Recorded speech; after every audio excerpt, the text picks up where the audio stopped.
കാസർഗോഡ് ചെറുവത്തൂർ ഉദിനൂരിൽ മുഖംമൂടി സംഘം കവർച്ച നടത്തി. റെയിൽവേ ഗേറ്റിന് സമീപമുള്ള റിട്ടയർഡ് പ്രൊഫസർ മനോഹരന്റെ വീട്ടിലാണ് രാവിലെ 6 മണിയോടെ മോഷണം നടന്നത്. 3 അംഗ സംഘം വീട്ടുകാരെ ഭീഷണിപ്പെടുത്തി 14 പവൻ സ്വർണവും 25,000 രൂപയും സ്വിഫ്റ്റ് കാറും കവർന്നു. ചെറുവത്തൂർ റെയിൽവേ ഗേറ്റിന് സമീപം താമസിക്കുന്ന റിട്ടയർഡ് പ്രൊഫസർ VK മനോഹരന്റെ വീട്ടിലാണ് കവർച്ച നടന്നത്. രാവിലെ നടക്കാനിറങ്ങിയ മനോഹരൻ നായ കുരയ്ക്കുന്നത് കേട്ട് തിരിച്ചെത്തിയപ്പോൾ കണ്ടത് 2 ചെറുപ്പക്കാർ വീടിനുള്ളിലേക്ക് കയറിപ്പോകുന്നതാണ്. ആരാണെന്ന് ചോദിച്ച് മനോഹരൻ വീടിനുള്ളിലേക്ക് പ്രവേശിക്കാൻ ശ്രമിച്ചപ്പോൾ 3ാമത്തെ അക്രമി കഴുത്തിൽ കത്തിവെച്ച് ഭീഷണിപ്പെടുത്തുകയായിരുന്നു. വീടിനുള്ളിൽ കിടന്ന അക്രമി സംഘം വീട്ടുകാരെ ഭീഷണിപ്പെടുത്തി 14 പവൻ സ്വർണവും 25,000 രൂപയും സ്വിഫ്റ്റ് കാറും കവർന്ന് രക്ഷപ്പെടുകയായിരുന്നു. നാട്ടുകാരെന്താന്ന് പറയാൻ കഴിയില്ല, ഇരുന്നറായിരുന്നു. എല്ലാം ചെറുപ്പക്കാരാണ്. മലയാളവും ഇതും ഒരു ശുദ്ധ മലയാളത്തിലല്ല, ഒരു എന്താ പറയാ, ഒരു ക്ലിയർ ആയിട്ടുള്ള ഒരു മലയാളമല്ല.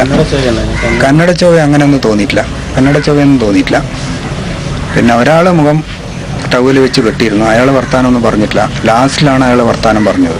താക്കോല് പുറത്ത് വെച്ചിട്ടുണ്ട് കാറിൻ്റെ എന്ന് പറഞ്ഞിട്ട് അങ്ങ് പോയി. നിങ്ങൾ 3 പേര് മാത്രമേ ഉണ്ടായിരുന്നു?